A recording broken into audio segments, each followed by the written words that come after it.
is Speaking with Gravity, and I am Curvin. I'm D. And I'm Ty. And we're the hosts for a podcast that speaks on mental health in our community and how everything affects everything. With every episode, the goal is to have a conversation that will make you think, make you feel, make you do what is best for you. I'm a therapist, but this isn't therapy. It's a podcast. While we serve as mental health professionals, the information and content being discussed during our podcast is not intended to be utilized or substituted as therapy. The purpose of this broadcasting is to share our personal perspective through open dialogue about various content based on our personal, educational, and professional experience. So today, on this episode, it's just us. We wanted to kind of bring awareness to SAD, seasonal affective disorder. We know that is this time of the year. This is kind of we see this more often, and everyone don't really know what it is, what it's about. So we want to bring some awareness to it. But before we get into all of that, we're gonna go ahead and do our Twitter discussion. And I thought this was kind of neat when I found it. This is by Dr. Joy. She is the founder and CEO of Therapy for Black Girls. Therapy for Black Girls, man, it's a directory of African American therapists or people who will see POCs or BIPOC people. POCs being people of color, BIPOC being black, and I can't say the I word. Indigenous. There you go. Indigenous. And I forgot what it's people of color. Okay, so black, indigenous, people of color. So. Those therapists are geared towards them, and they're on this particular website that has a directory for that. But she also writes, she has a podcast, her own podcast, where she talks about different things, and then, of course, she writes as well. But she tweeted not too long ago, "Today I'm grateful for beautiful fall weather and that I got to sleep in a little later. What about you?" And the part that got me was, what about you? On my Instagram, I put into my story not too long ago, like, when the last time you just appreciated yourself or appreciated things in general? And that's what this tweet made me think about, because a lot of times we get caught up in just day-to-day living. I gotta be here at this time. I gotta be there at that time. I gotta get this done for my son, or I got to do this for my wife. When we just on the go. And, if we think about the pandemic, that pandemic slowed everybody down. People was like, oh, okay, what I do now? But now we're starting to pick up again, and we go right back into that rat race of just completing task after task, accomplishing goal after goal. At what point are we just sitting and being grateful? And that tweet gave me that sense of, okay, what am I thankful for in general? So how y'all feel about that? What are you grateful for? How about that? We start there. D, what are you grateful for today? I'm coming to you, Ty, so you better go ahead and start thinking. In reality, I think I'm most grateful for just simple things. Being able to be emotionally and mentally sound. I think that's what I'm most grateful for right now. Being able to just be present, to think and process through things, to comprehend. I mean, I know that sounds kind of crazy, but really just not having to respond out of emotion immediately. I'm really just grateful for that, especially as things continue to change and circumstances and situations are changing. Just to be able to take a step back and look at situations and respond in a manner that is healthy for me. I'm grateful for that. All right. It ain't necessarily crazy to say comprehend, because I think about that sometimes. Just being able to understand and be emotionally intelligent, self-aware. Yes. I mean, really what in all actuality, I'm learning that more and more in certain environments, how people's lack of understanding sometimes creates such negative emotions for them. And so the fact that I'm able to understand what somebody is saying to me, or to be able to say openly, I don't understand what you're saying. Can you break that down? Yeah. Like, just that being comfortable in, if I don't understand something, to ask questions, but being confident in when I understand, I know it. Just though that simple action is something I'm just so grateful for. I see a lot of people who have challenged with it, and so yeah. I don't take that as you saying I'm thankful for being smart. No, not at all. All right, Miss Ty. To be transparent, honestly, I've struggled with gratitude, but today, right here, right now, I'm just grateful for breath. Just having breath in my body. That's all I can say right now. So yeah. And them boots.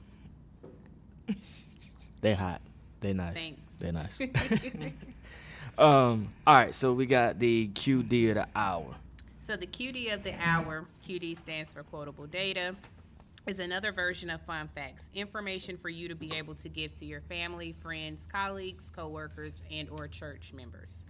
Approximately 10 million American people are affected by seasonal affective disorder.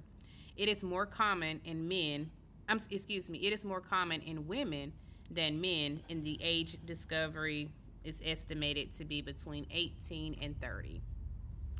With the introduction. As the time changes, leaves fall, and temperatures drop, so do our mood and thoughts. It is much more than holiday blues or a slight change of mood.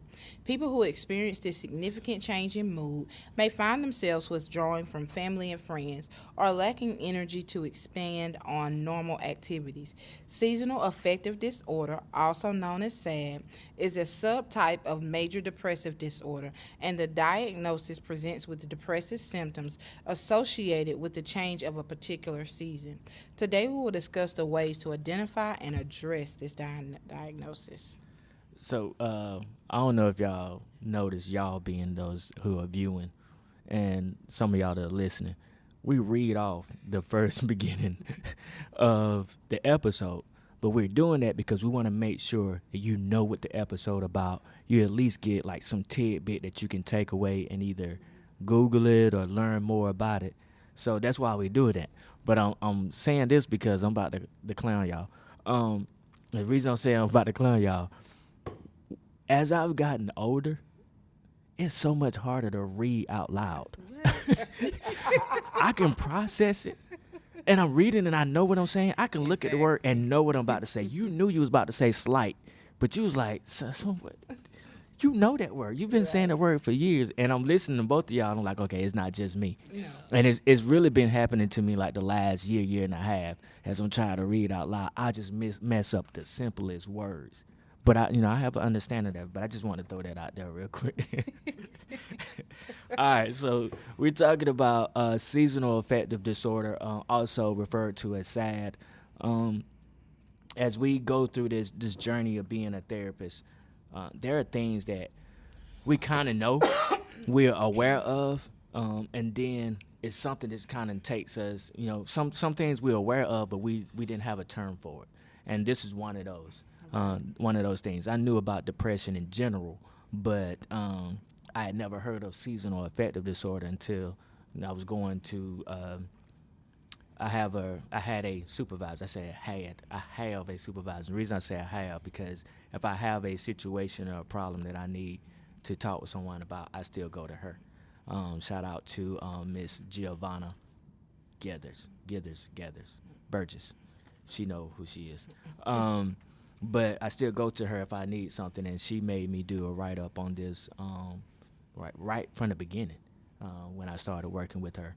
But just to define it, seasonal affective disorder is a recurrent major depressive disorder in which episodes occur during the same season each year, sometimes referred to as winter depression.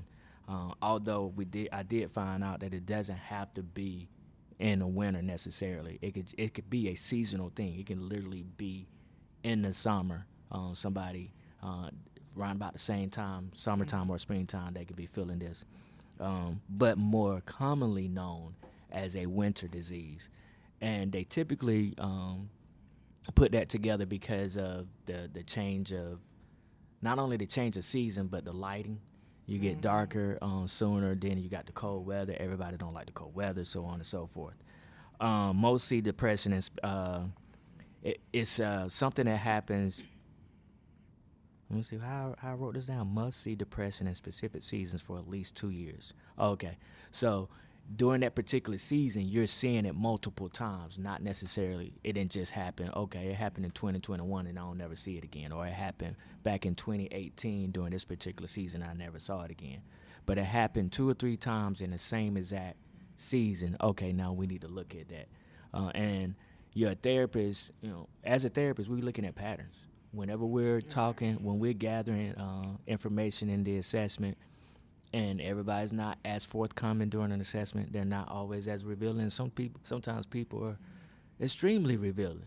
So there's a lot to process. But over time, we can establish a pattern. We can see things, and that would be one of them, to see if that person, from time to time, at a particular season, will feel a certain type of way. Which one of y'all want to read off these symptoms? Are the symptoms the same as other depression, if anybody was wondering that? I will. So are the symptoms the same as other depressions? Yes and no. It is the same as other more commonly known depression. You may see things such as low mood, marked loss of interest and pleasure in everyday activities, decreased motivation, decreased energy and fatigue, feeling worthless or guilty, a decreased libido, so it kind of affects your sexual desires, impaired concentration, and irritability. However, with winter SAD, you will often more see increased sleep with a strong desire to sleep during the daytime, increased appetite and cravings, especially for carbohydrates, and weight gain. And this came from Psychology Today. Yeah, I didn't know that about the carbohydrates. Neither did I. Yeah, but the stuff that we're putting out here, I try to go back, or we try to go back, and collectively and go back and check ourselves, because we don't want to give you the wrong information. And like I said earlier, it's not necessarily during the winter time per se. It can be a summer depression, or it can be in the early spring. Who does it affect? So, who does it affect? Everyone, men and women. SAD is more frequent in people who live far north or south of the equator, and people with a family history of other types of depression are more likely to develop SAD than people who do not have a family history of depression. Younger adults have a higher risk of SAD than older adults, and has been reported even in children and teens. Yeah, and when you're talking about children and teens, man, I go back to, Ty, I think you were on. So when I started this whole podcast journey, I started it solo dolo, and I've quickly realized nobody want to look at me or just hear my monotone voice. But in the beginning, I think I had Ty on as the second episode, and I think D as the third. But D, you said something in your episode about children and teens. A lot of times we look at their development, and we just look at them as they just growing up, or they just being them, they're going through puberty. But they could very well be experiencing a diagnosis, and we're not looking at it like that. We're reacting to their behaviors that they're exhibiting or they're engaging in, and not looking at the whole picture and looking at a diagnosis, of which this could be one of them. Did y'all have anything to add to, like, who it affects? I think I said 10 million people too. Then. Yeah. Just know it doesn't discriminate. Yeah. It doesn't. It can affect anybody at any time. And you never know what it's connected to. Again, I said earlier that we look at patterns, but we look at triggers too. No, I was just going to talk about, I guess, how do you, what may be some effective alternatives to responding to SAD or seasonal. Affective disorder. Seasonal affective disorder. Yeah, I just kind of stopped right there. Yeah. Okay. Yeah, I don't know if y'all know this or not. Nature walks. That's one of my biggies. Just going, getting outside, I read an article that talked about being outside itself is helpful. I hear this word healing thrown around a lot, so I'm gonna say it. It's healing to be outside, and to some degree, we are outside people. That's where we come from, right? So just being outside in the nature is what I would say in the immediate. Excuse me, other ways I agree, being out in nature. Also, traditional talk therapy, psychotherapy, medication management for individuals. Medication management, again, for individuals who may have agreed, in addition to their psychiatrist or a nurse practitioner or primary care physician, that medication management, in addition to these other things, can assist them with managing their symptoms related to SAD. Also, light therapy. I don't know much about light therapy. Eating healthier, maintaining just an overall healthy lifestyle. I don't like to use the word diet, but just an overall lifestyle change can possibly assist with managing symptoms related to SAD. Yeah, you've been on me about that lifestyle change, that eating lifestyle change. And for me, I just recommend talking with your primary care physician. Don't self-diagnose. If you are experiencing symptoms, don't necessarily assume that this is what it is, because it could be something totally different for you. So seek professional assistance, and whether that's therapy, whether that's your physician, share your concerns so that they can connect you with an appropriate resource. If medication is recommended, don't feel like that's something you're obligated to do. Share your concerns if you are anti-medication, and talk about alternative approaches to that. Kervin kind of mentions being outside. We've talked about in previous episodes just controlling your breathing, social interaction, locating and looking up activities that you can do inside.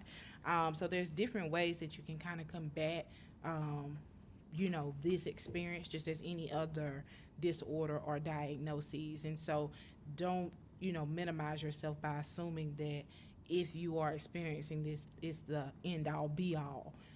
There are ways to effectively live with and fight against that diagnosis. No matter what your diagnosis is, really, Right. it's never the end all be all. I mean, that's the whole purpose of therapy, to gain coping skills, to get interventions, to get stuff off your chest, to help process, and then gain a better understanding, like you were saying. Because if you don't have that understanding, it can lead to you engaging in behaviors that's going to negatively affect you. Right. Yeah, education is so important, kind of like Dee was mentioning. For those who choose to go to their PCPs, most may not feel comfortable just going to a traditional therapist for whatever reason. But if you have that strong rapport relationship with your primary care physician, highlighting some of these things, if you're even able to identify what you're experiencing, because oftentimes some of us can't even identify our emotions related to these situations, identify the triggers. So just being, transparent, having natural supports, individuals who you feel comfortable with, who you feel may assist you in pointing you in the right direction, because I'm not trying to place that responsibility on them, because it's solely up to us once we do become aware. But, just being mindful, mindfulness, that's another great tool. It's discreet. It don't cost, money. You can do it in the comfort of your own home. But just really taking a moment to regroup, be present, focusing on gratitude. I think that's what we opened up with. And oftentimes, if we're unable to identify what we're grateful for, i.e. me at one point, the simple things like breath, the fact that I'm still physically able to move around, Right. the simple things, again, that we often overlook. That's my spiel. I like to say, be intentional too. We always looking up stuff. I'm on social media. I'm looking up funny stuff. I'm watching funny stuff. But when these words that we say are thrown out here, mindfulness, we're talking about light exposure. Look those up to see how it could possibly affect you, or more importantly, go to a mental health professional to get an understanding of it. and be intentional about how you're moving to address your emotions and your feelings in general. And we don't really want to beat a dead horse on this one. We just really wanted to kind of bring awareness to it. Did I miss anything that y'all know of? We talked about what it is. We explained what it is, who it affects, and possible things, symptoms and possible things that could be beneficial in helping out with it. But there again, when we say those things that could be helping out with it, you are an individual. We're just talking in general. And these are just things that have happened in the past for other people. That doesn't necessarily mean it's going to work for you. But when you get with a mental health professional, y'all can look at things that are more in tune or in line with who you are and what's going on with you. All right, we're gonna end it there. We're gonna keep it simple. I think this episode is coming out during Thanksgiving, or around about that time. So it ain't like a whole bunch of people going to be trying to do a whole bunch of listening to podcasts, but we definitely want to kind of be consistent and keep putting information out there. That being said, we thank y'all to everybody that's happened to be a part of this movement. Subscribe to Speaking with Gravity on Facebook and on Instagram. Also, we have 6-1 Event Rentals. Follow them. They provide rentals, 360 rentals, and what else? So it's just an event rental company. Right now we're starting out with the 360 video booth. You guys can look that up. We're also known as the 360 photo booth, and we have additional party equipments coming soon in 2022. Again, thank you to everyone that has liked, shared, and supported the movement to increase mental health awareness within our community. Thank you to Mr. Winston for all the audio and visual productions. Thank you for taking the time to listen. You could be doing anything else right now, but you chose to listen to us, and we appreciate that. We are therapists, but this isn't therapy. It's a podcast.